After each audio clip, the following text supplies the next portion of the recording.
Action action. এই কেমন আছেন? এই তো আলহামদুলিল্লাহ ভালো আছি, আপনি কেমন আছেন? কি খবর টবর, দেশের কি খবর টবর? তো ভালো। ভালো। হ্যাঁ, কি করেন আপনি? আমি পড়াশোনা করি, লেখাপড়া করি। বাপ্পা লেখাপড়া করাতে কষ্ট হয়, এই কোনো পরামর্শ আছে আপনার কাছে?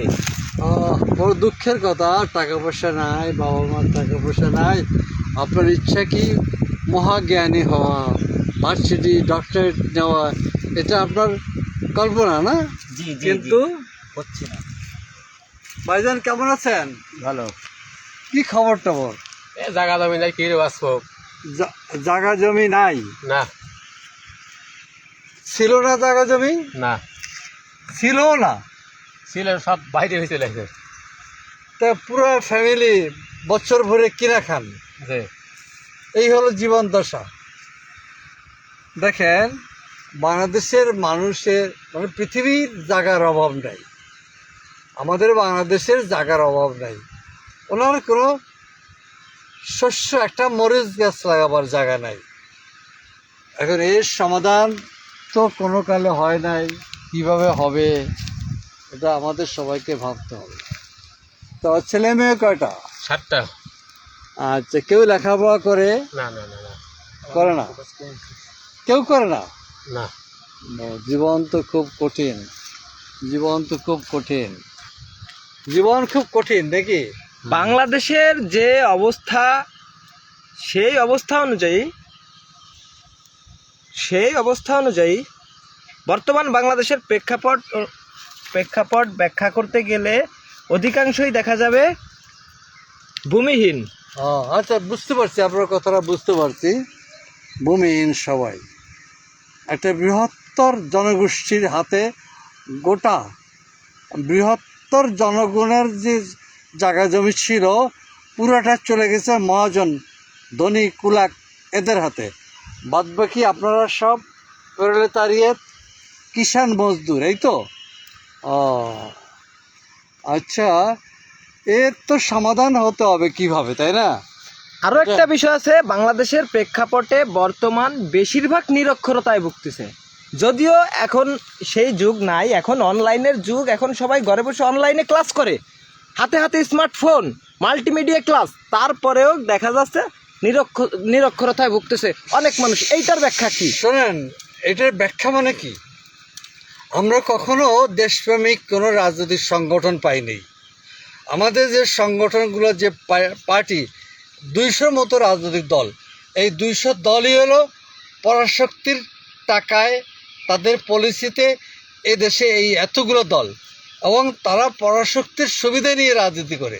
তারা রাজনীতি করে এমপি মন্ত্রী হওয়া, আখিরি কামাই করে বিদেশে বাড়ি করবে, দেশে বাড়ি করবে। এখন আপনি যে প্রশ্ন করছেন যে এই নিরক্ষরতা বা আমাদের ভবিষ্যতে কি হবে, আমি বলছি রাজনৈতিক দল পাইনি আমরা, এ পর্যন্ত দেশপ্রেমিক কোনো রাজনৈতিক দল পাইনি। এখন ওয়ার্কার্স ক্লাস, সরবরাহ শ্রেণীর রাজনৈতিক দল ব্যতীত, অর্থাৎ কমিউনিস্ট পার্টি ব্যতীত এর কোনো সমাধানের কোনো পথ আমাদের দেশেও নাই, পৃথিবীতেও কোনো ছিল না। আপনার চীনে একসময় রাজবংশ ছিল, মাও সেতুং সেই রাজবংশের বিরুদ্ধে চীনের কৃষকদেরকে নিয়ে বিদ্রোহ করে এবং চীনা কমিউনিস্ট পার্টি ক্ষমতা যায়। চীনা কমিউনিস্ট পার্টি কৃষকদের, আপনার যে কথাটা বলছেন, এই প্রশ্নের সমাধান কমিউনিস্ট পার্টি দিতে পারবে। রাশিয়াও ওরকম, পৃথিবীর দেশে দেশে কমিউনিস্ট পার্টি এটার দায়িত্ব। এই যে বিদ্যমান যে সমস্ত গজিয়ে ওঠা শত শত পার্টি, এগুলো কিন্তু সম্ভব না, এগুলোতে সম্ভব না। এখন আশার বাণী শোনাচ্ছে আমি, এতকালের বিএনপি, জামাত, জাতীয় পার্টি, আওয়ামী লীগ, এগুলোকে ক্রমে দেল থেকে, মন থেকে পরিত্যাগ করতে হবে এবং শ্রমিক কৃষকের নেতৃত্বে সংঘবদ্ধ হতে হবে। শ্রমিক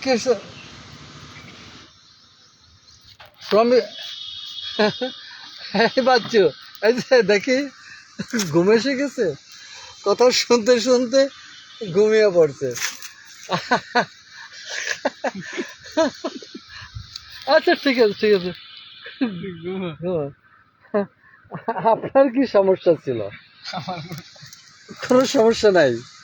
আচ্ছা, হাতে দেখা যাচ্ছে একটা কাগজ নিয়ে ঘুরতেছে। আমার মনে হয় সে কোনো চাকরির জন্য বা সে বাইরে যাওয়ার জন্য, সে তার জীবিকার তাগিদে সে হয়তো এই যে হাতে এই যে কাগজটা নিয়ে ঘুরতেছে। এখন হয়তো বাংলাদেশ যদি সমৃদ্ধ উন্নয়নশীল বাংলাদেশ আগের মতো পর্যায়ে থাকতো, অথবা স্মার্ট বাংলাদেশ হতো, তাহলে হয়তো এই কাগজটা আজকে হাতে নিয়ে ঘোরা লাগতো না।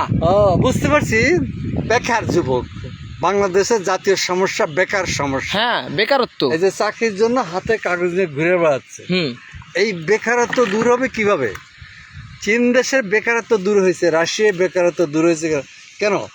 ওখানে গ্রাম অঞ্চলে সকল কুটির শিল্প, শিল্প কারখানা, গার্মেন্টস সব গ্রাম অঞ্চল থেকে শুরু করছে। বাংলাদেশে ওই ঢাকা দিয়ে চাকরি করতে হবে, সমস্ত মানুষ কাজ করতে যায় ঢাকায়, তাই না?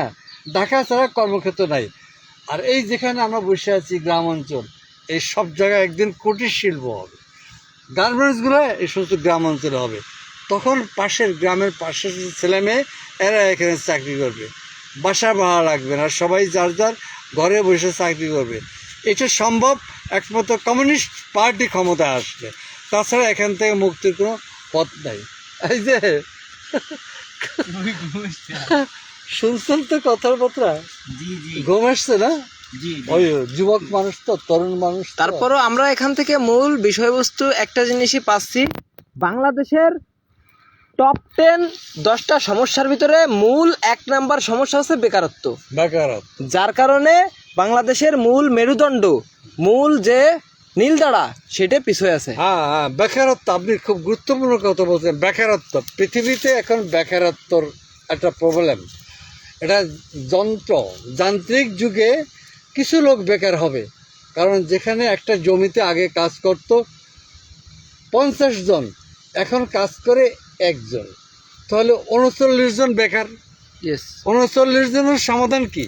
সমাধান আছে, সমাধান মানুষগুলো মেরে ফেলায় না, অন্য সর্বাত্মক জাপানের মতো সর্বাত্মক শিল্প কারখানা গড়ে তোলা, তখন বেকারত্ব হবে না। আর বার্থ কন্ট্রোল একটা কথা আছে, বার্থ কন্ট্রোল অবশ্যই করতে হবে। বার্থ কন্ট্রোল যেহেতু দেশ ও জাতির জন্য বার্থ কন্ট্রোল, জন্ম নিয়ন্ত্রণ, এটা করতে হবে।